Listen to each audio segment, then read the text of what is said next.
Hello, today we bring you a ukulele tutorial in which we will work on a song called Perfect, and we are going to explain the rhythms and notes. We hope you enjoy it. We leave you with this video.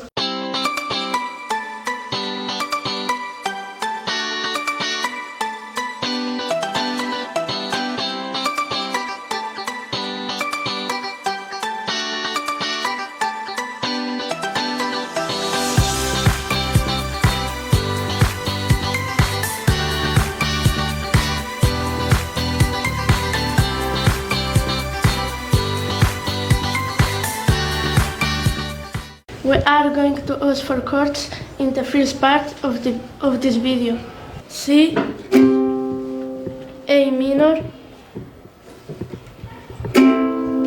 F, and C.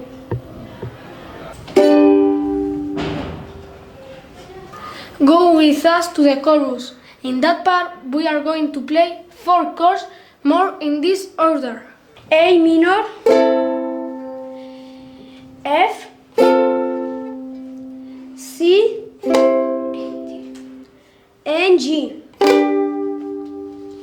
The final part of this song, you will find 8 chords: C, G,